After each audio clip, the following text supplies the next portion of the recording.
সীমান্ত নিয়ে কেউ যদি চক্রান্ত করতে চায়, আমরা দেশপ্রেমিক তরুণরা এই জওয়ানদের নিয়ে পুরো বাংলা ভাষাভাষী অঞ্চলকে বাংলাদেশে পরিণত করার আরেকটা লড়াই করবো ইনশাআল্লাহ। লাখো হরিণের লাফানো থামাতে এক বাঘের গর্জনই যথেষ্ট।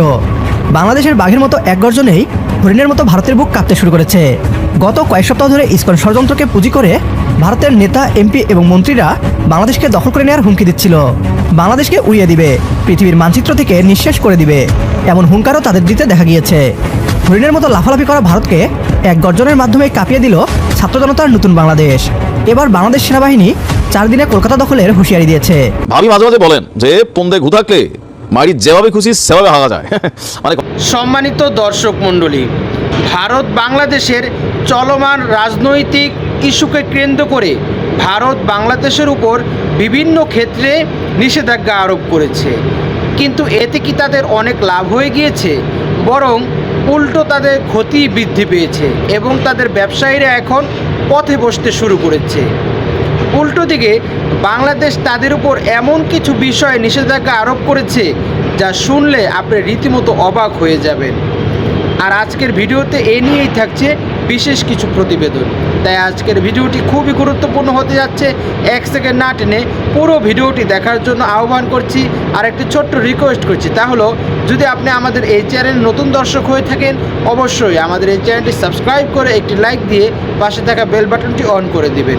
তাই আর কথা নয়, চলুন সরাসরি আমরা ভিডিওতে চলে যাই। কোনো বিদেশি অবৈধভাবে বাংলাদেশে থাকতে দেওয়া হবে না। আমরা পত্রপত্রিকা করি 26 লাখ ভারতীয় চাকরি করে। বাংলাদেশের ছেলেরা চাকরি পায় না, রাস্তায় রাস্তায় ঘুরছে, আর ভারত সেখানে চাকরি করছে। হাসিনার শাসনামলে নানান সময়ে বাংলাদেশে 26 লক্ষ ভারতীয় চাকরি করার গুঞ্জন রটেছে। ভারতীয়দের খোঁজে কাজ শুরু করছে সরকার ও অতি দ্রুতই তাদের সহ বাংলার মাটি থেকে সকল অবৈধ বিদেশি নাগরিকদের বিতাড়িত করা হবে। শেখ হাসিনার সরকার পতনের পরবর্তী প্রেক্ষাপটে বাংলাদেশের জন্য ভিসা বন্ধ করে ভারত সরকার আলু, পেঁয়াজ ও খাদ্যপণ্য মাঝে মধ্যে বন্ধ করে দিয়ে বাংলাদেশকে বিপদে ফেলা সহ ভারতের আগরতলায় বাংলাদেশ সহকারী হাইকমিশন কার্যালয় হামলা ও পতাকা পোড়ানোর পর দুই দেশের সম্পর্ক তলানিতে গিয়ে ঠেকে। তবে ছোট্ট বাংলাদেশ যে ভারতের জন্য কত বড় আশীর্বাদ ছিল তা এখন হারে হারে টের পাচ্ছে মোদী সরকার। যেমন ভারত ভিসা বন্ধ করার পর বাংলাদেশি পর্যটকের জন্য ভিসা ফ্রি করে পাকিস্তান, আর তাতে পাকিস্তান যেতে হুমড়ি খেয়ে পড়ে বাংলাদেশি পর্যটকরা। এরপর তো রীতিমতো খেলা শুরু। ভারতকে ব্যান্ডউইথ ট্রানজিট দেওয়া বন্ধ করল বাংলাদেশ। ভারতীয়দের জন্য ভিসাও বন্ধ করা হয়। ভারতের বিকল্প দেশ চীন, পাকিস্তান ও আফগানিস্তান থেকে আলু, পেঁয়াজ ও চিনি আমদানি শুরু হয়। ভারত বাংলাদেশকে বিপদে ফেলতে গিয়ে এখন নিজেই বিপদে। ছোট্ট এই বাংলাদেশের এক একটা পদক্ষেপে ভারত কতটা টেনশনে পড়ে যায়, এশিয়ায় কিভাবে কোণঠাসা হয়ে পড়ছে ভারত, তা জানাবো আজকের এই ভিডিওতে। চলুন শুরু করা যাক। গত 2 ডিসেম্বর ত্রিপুরার আগরতলায় বাংলাদেশ হাইকমিশনের দুর্বৃত্তদের হামলা ও ভাঙচুরের পর সেখানে সব ধরনের কার্যক্রম স্থগিত করে বাংলাদেশ সরকার। বন্ধ করে দেওয়া হয় ভারতীয়দের ভিসা দেওয়ার সব ধরনের প্রক্রিয়া। তবে দিল্লি বা আসাম মিশনের ক্ষেত্রে এমন কোনো নির্দেশ দেওয়া হয়নি। বাংলাদেশ পররাষ্ট্র মন্ত্রণালয়ের সূত্র থেকে জানা যায়, কলকাতা ও ত্রিপুরার পরিস্থিতি পর্যবেক্ষণ করে দিল্লি ও আসামের ক্ষেত্রেও একই রকমের নির্দেশনা আসতে পারে। প্রায় 9,000 জন শিক্ষার্থী সহ বাংলাদেশে অবস্থানরত বৈধ ভারতীয় নাগরিক 37,464 জন, যা অন্যান্য দেশের তুলনায় সবচেয়ে বেশি। ভারত বাংলাদেশিদের জন্য ভিসা বন্ধ করায় তেমন একটা প্রভাব পড়বে না, কারণ বাংলাদেশের নাগরিকরা তো শুধু চিকিৎসা ও ভ্রমণের জন্য ভারতে যেত।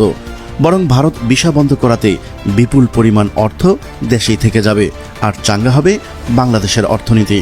কিন্তু এই বিপুল পরিমাণ ভারতীয় অভিবাসীরা বাংলাদেশ থেকে $5 বিলিয়ন উপার্জন করে ভারতে পাঠাতো। এখন বাংলাদেশ যদি পুরোপুরি ভিসা বন্ধ করে দেয়, তাহলে ভারতের অর্থনীতি দুর্বল হয়ে যাবে, তাতে কোনো সন্দেহ নেই। বাংলাদেশের আরেক সিদ্ধান্তে গভীর টেনশনে ভারত। ভারতকে ব্যান্ডউইথ ট্রানজিট দেবে না বাংলাদেশ। এতদিন প্রতিবেশী দেশ ভারতে ব্যান্ডউইথ রপ্তানি করত বাংলাদেশ, কিন্তু হাসিনা জমানার কোনো সিদ্ধান্ত বাংলাদেশের মানুষ কোনোভাবেই মেনে নিচ্ছে না। এবার কোপ পড়ল ব্যান্ডউইথ ট্রানজিটে। ভারতের উত্তর পূর্বের রাজ্যগুলোতে ইন্টারনেট সংযোগ শক্তিশালী করতে বাংলাদেশের ভূখণ্ড ব্যবহার করে ব্যান্ডউইথ ট্রানজিটের আবেদন করেছিল কেন্দ্র। কিন্তু সেই প্রস্তাব নাকচ করে দিয়েছে বিটিআরসি তথা বাংলাদেশ টেলিকমিউনিকেশন রেগুলেটরি কমিশন। এখন বাংলাদেশ ট্রানজিট না দেওয়ায় ভারতের উত্তর পূর্বাঞ্চলের 7 রাজ্য দ্রুতগতির ইন্টারনেট থেকে বঞ্চিত হচ্ছে। শুধু তাই নয়, ভারতের $45 বিলিয়ন ব্যান্ডউইথ বাজারে ধস নামতে চলেছে। এবার নজর দেওয়া যাক বাণিজ্যের দিকে। ভারতের সঙ্গে সম্পর্কে টানাপোড়েনের জেরে ভোগ্যপণ্য আমদানিতে তৃতীয় দেশের দিকে নজর দিয়েছেন বাংলাদেশের আমদানিকারকরা। সংশ্লিষ্টরা বলছেন, পেঁয়াজ, চিনি, চাল, গম, ডাল সহ প্রয়োজনীয় ভোগ্যপণ্য চীন, পাকিস্তান ও আফগানিস্তান থেকে আমদানিতে পরিবর্তন করছেন রপ্তানিকারক দেশ ভারতকে। এতদিন বাংলাদেশকে যুদ্ধের উস্কানি দিয়ে আসছিল ভারত। এবার বাংলাদেশের পাল্টা গর্জনে দাদাদের হাওয়া টাইট হয়ে গিয়েছে। কেন পশ্চিমবাংলার দাদারা বাংলাদেশের সাবেক সেনা কর্মকর্তাদের 4 দিনে কলকাতা দখলের হুঁশিয়ারি শুনে ভয় পাচ্ছে? তবে কি পিছু হটতে শুরু করেছে নয়াদিল্লি? ভাই, মোদির টেনশন তো দিন দিন ডক্টর মোহাম্মদ ইউনূস স্যার বাড়াই দিচ্ছে। মোদি কখন কি করে বসে ঠিক নাই। তার আশেপাশের লোকজন একটু বাড়াই রাখেন মোদির আশেপাশে। হ্যাঁ, মোদির আশেপাশে লোকজন বাড়াই রাখেন, যে কোনো সময় একটা হার্ট অ্যাটাকও করতে পারে, অথবা নিজেই যাই হোক পরপরে যাওয়ার প্ল্যান করতে পারে। তারও আশেপাশের লোকজন বেশি করে রাখেন, কারণ যে পরিমাণ চাপ দিচ্ছে ডক্টর মোহাম্মদ ইউনূস, যে বাংলাদেশকে কিছু মনেই করে নেই, যে বাংলাদেশকে ফু দিলে উড়ে যাবে, 10 মিনিট দখল করবে, হ্যান করবে, ত্যান করবে বলছে না। এই বাংলাদেশের ডক্টর মোহাম্মদ ইউনূস যে খেল দেখান শুরু করছে মোদিরে, মোদি যে কোনো সময় পাগল হয়ে যেতে পারে ভাই। এইমাত্র পাওয়া গরম খবর, 4 দিনে বাংলাদেশের কাছে কলকাতা, আসাম হারিয়ে আত্মসমর্পণ করবে ভারতীয় সেনাবাহিনী। এবার ভারতকে শায়েস্তা করতে 4 দিনে কলকাতা দখলের ডাক দিল বাংলাদেশ সেনা। করতে ভারতের মিডিয়া কোথাও না কোথাও বাংলাদেশকে অস্থিতিশীল করার ট্রাই করছে। তো সেই তো লাইনে এলেন, মাঝি মাঝখানে এত কাহিনী। সম্মানিত দর্শক মণ্ডলী, বাংলাদেশ ভারত রাজনৈতিক বিভিন্ন ইস্যুকে কেন্দ্র করে ভারত বাংলাদেশের উপর ক্ষিপ্ত হয়ে তারা আমদানি রপ্তানি, চিকিৎসা খাত সহ ভিসাকেও পর্যন্ত বন্ধ করে দিয়েছে, যাতে তাদের দেশে কেউ প্রবেশ করতে না পারে। কিন্তু তাতে তাদের কি অনেক লাভ হয়ে গিয়েছে? আমরা দেখেছি কলকাতার ব্যবসায়ীরা এখন পথে বসতে শুরু করেছে, তাদের ব্যবসা এখন চাঙ্গে উঠে গিয়েছে। তারা কতটা বাংলাদেশ নির্ভর এ দ্বারাই প্রতীয়মান হয়ে যায়। এর বিপরীতে যদি আমরা বাংলাদেশের দিকে দেখি, তাহলে বাংলাদেশ কখনোই ভারতের উপর নির্ভরশীল নয়। ভারত তার আমদানি রপ্তানি ভিসা বন্ধ করে দিয়েছে, তাতে কি হয়েছে? বাংলাদেশের জন্য আরও অনেক দ্বার উন্মোচিত হয়ে গিয়েছে। বাংলাদেশ এখন তুর্কিস্তান, পাকিস্তান থেকে, নেপাল থেকে, ভুটান থেকে আমদানি রপ্তানি শুরু করে দিয়েছে, এবং ভারতের চেয়েও আরও বেশি সুলভ মূল্যে তারা তাদের যে প্রতিবেশী দেশ রয়েছে পাকিস্তান, ভুটান, তুর্কিস্তান থেকে তারা ন্যায্য মূল্যে বিভিন্ন প্রকার পণ্য সরবরাহর তারা শুরু করে দিয়েছে। এবং যদি সামরিক অস্ত্র দিক থেকে বলি, তুর্কিস্তান থেকে বাংলাদেশের সেনাবাহিনী এমন কিছু সামরিক ড্রোন ক্রয় করেছে, যে ড্রোন বিশ্বের বিভিন্ন দেশের হামলার ক্ষেত্রে, যুদ্ধ জয়ের ক্ষেত্রে মুখ্য ভূমিকা পালন করে থাকে। তাহলে এতে বাংলাদেশের কি খুব লস হয়ে গিয়েছে? না, লস তো হয়নি, বরং বাংলাদেশ লাভবান হয়েছে। তাদের নতুন বন্ধু সৃষ্টি হয়েছে, তাদের সামনে আরও বাংলাদেশ সমৃদ্ধির দিকে আরও এক ধাপ এগিয়ে গেল।